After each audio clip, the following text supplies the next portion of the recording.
So Susan has officially decided to step down as YouTube CEO. And the new person they have decided to replace her has people thinking that it's gonna crash YouTube straight to the ground. But first, before I can get into that, let me go ahead and give you guys some fun facts about Susan. Did you guys know back in olden times, she actually rented out her garage to the two co-founders of Google?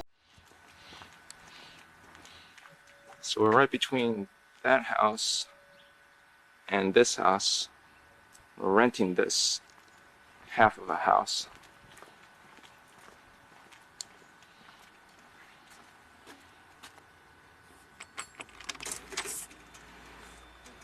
Alright, so this is our garage. Basically, nobody's in here, but we got ping pong table, computer.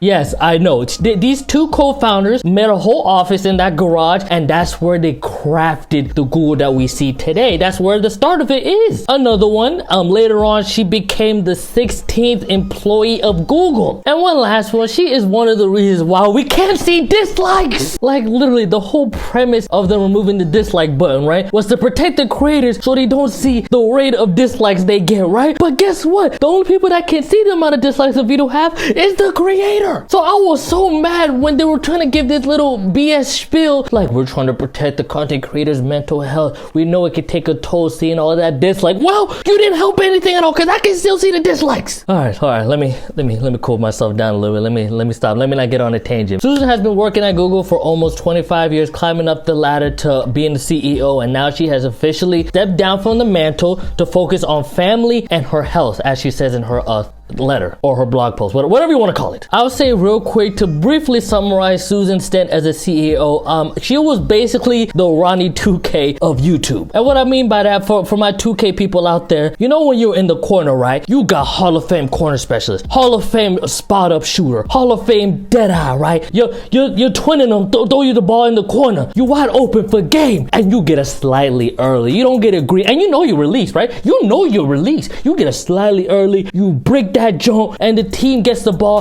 goes on the other end, and makes such a BS layup for game. What are you screaming? Ronnie! Run! When he literally has nothing to do with the game. He's literally just a face of 2K. Ronnie! That was basically Susan. I mean, Susan definitely had more power than Ronnie, but whenever there's something bad happen on YouTube, for example, like I said, when they remove dislikes, all YouTubers opened up their laptop or turned on their computers, went on their YouTube video, saw no dislike, and was like, so sad. All right, let me go ahead and stop yelling. It's literally like midnight. I'm about to wake everybody up. The new CEO that is replacing Susan, that has everybody worrying that YouTube is about to reach its massive downfall. His name is Neil Mohan. Neil! But yeah, Neil, the new CEO of YouTube. Why is everyone just having the most bleak view of this man becoming the new CEO? Well, ladies and gentlemen, the reason why people are having this view is because he is an NFT bro. He might have a couple Bored Apes on deck. During his tenure as YouTube's chief product officer, he decided it was a bright idea to start pushing Web3. I don't know what Web3 is. You're not gonna get the nitty gritty over here. Better use Google. But all I know about Web3 is NFTs involved, and he was a heavy proponent of trying to push Web3 to YouTube. Why was he trying to push Web3 into YouTube? Well, it might have been that during that stretch of time that he was trying to push Web3,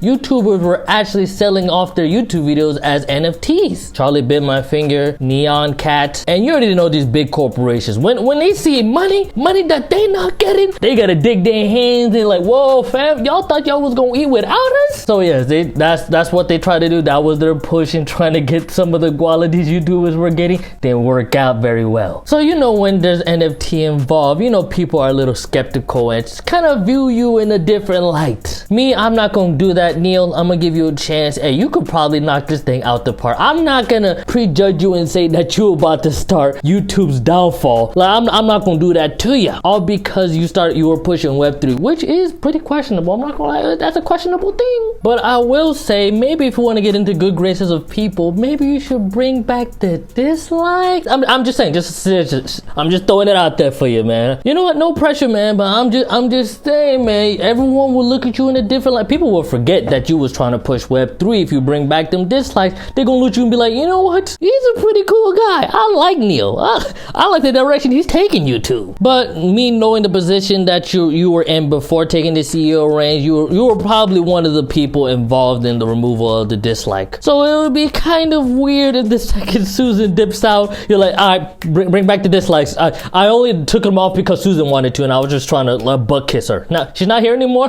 Bring back the dislikes. I don't know if you really got that dog in you to do that, to pull that maneuver in you, but hopefully you do. But I doubt it. I highly doubt it. Well, yeah, I'm actually interested to see how Neil's gonna go about his reign as CEO. You guys let me know down in the comments below your thoughts and opinions on Neil being the new CEO. So if you guys need me, I'm about to go ahead and create a Twitter page, and I'm about to go ahead and spam message Neil to bring back dislikes, man. I'll catch y'all in my next one.